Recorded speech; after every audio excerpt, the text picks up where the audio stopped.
Warning. This show contains adult political themes and language. Liberals and little children should cover their ears. Welcome to Liberty Never Sleeps, where negativity never sounded so good.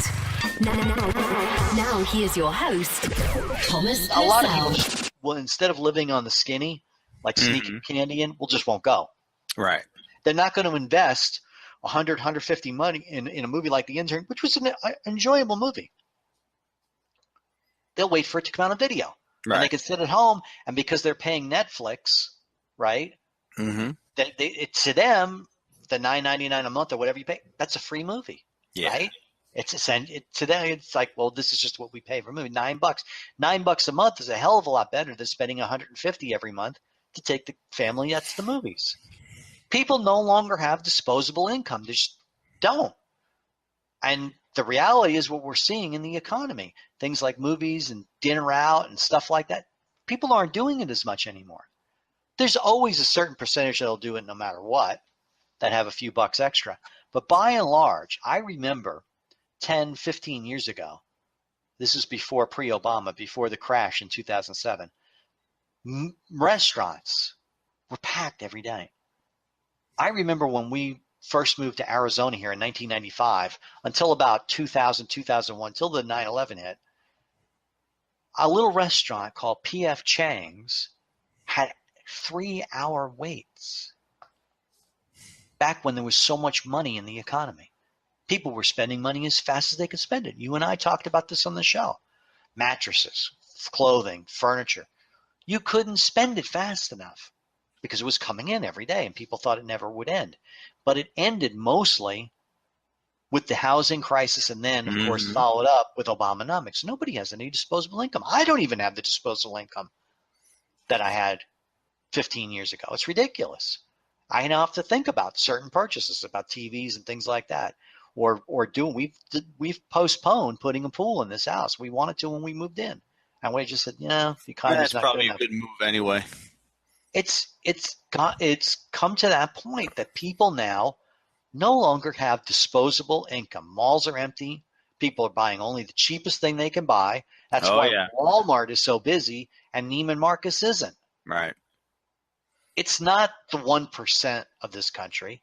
It's the leadership on this country sitting on the economy. Yep. And what's funny is that Hollywood, which is suffering, I mean, and they keep on supporting it out, and they keep on going the liberal narrative. The very people that are causing their problems are the people that they keep supporting. Right. Nobody is going to George Clooney movies, not because of George Clooney or because the movies are bad. They're watching it at home because they're not going to spend any money. They don't have that money to drop. And people now, I talk to people now, they're saying, I'm saving my money for the Star Wars thing. I'm going to go to the 7, and then we're going to go out to dinner. Big blockbuster, right. Special effects, right. I'm saving my money for the Avengers. Oh, we're going to go see the Avengers. We're not going to go see, Creed, the Stallone movie with the new one that's coming out. We're going to go see Star Wars. People are making that decision. Years ago, I went to the movies like every other week, all the time.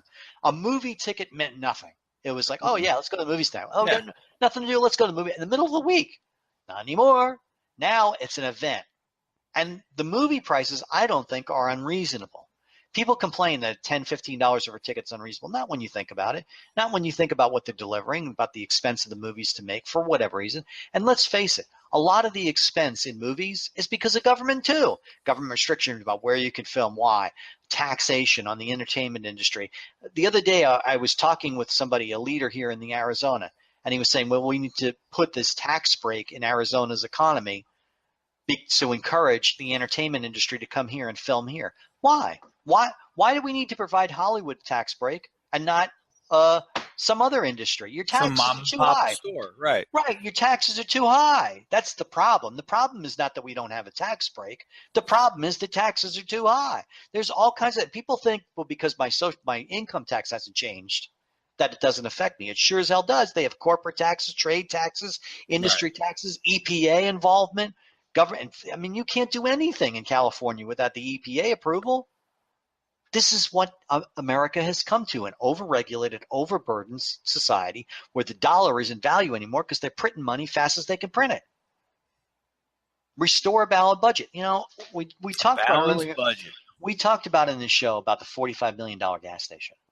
People think, oh, that's a waste of money. It directly affects you. Because in order to pay for $45 million gas program when we're at $19 trillion in debt means we have to borrow the money and print it. Borrow the money through bond issues and then print the money to as an equivalent, buy back the bond. That affects you. Your dollar isn't as worth as much. Every time they build a $45 million gas thing, that costs you when you go to buy your groceries. And the Republican Party has not effectively demonstrated that to the American people, and that's why they're suffering. That's why they can't come up with a decent candidate, because we haven't talked about the primary purpose of the Republican Party in small government is to reduce government spending. This government needs to be shut down, period, end of story. I've said it 100 times. You're $18 trillion in debt. You'll be $20 trillion in debt by the time Obama leaves, and you guys have no game plan for, and you can't argue it now because you signed this budget deal. This is the problem. This is why people are outraged. They know that. They know that on a basic level when they open up their wallet and they say, well, we can't go to see the movies this week, kids. We just don't have it in the budget. Right. Everyone is living on a budget. Everyone. And that's nonsense. Americans don't live on a fucking budget. We buy the world, man. We got money coming out our ass. We live in mansions. We drive big cars and spend a lot of money and look good doing it. That's America. And the narrative coming from our government is, well, we need to be like the rest of the country. Why? Why do we need to be like the world? Why? Why? If they want to live in poverty and live like idiots, fuck them. Let's live like we do, Americans. We drive big fancy Cadillacs. We drive heavy SUVs. We wear big hats, spend a lot of money, and wear gold. That's America. And if the rest of the world's not happy with it, screw them. Wow. Well, we've come to the end of it. And on that note. We should just save that for Friday, right? That's funny. Fuck the world, we're America. That's right. We do what we want. And if anybody gets out of line and says anything about it, we'll come over there and kick your ass. That was America. Sign me up for that program, Tom. Right. I don't like that program. We're not France. Oh, my God. We don't wave a white flag and live on unemployment. Leave it to France. Let them live like that. And if you don't want to live like, if you want to live like that, go over to France. We don't need it here. We don't want it here. Screw it. We're cowboys. We're Americans. Maybe you should do that speech for Thanksgiving. We're Americans. We're Americans. We're Americans.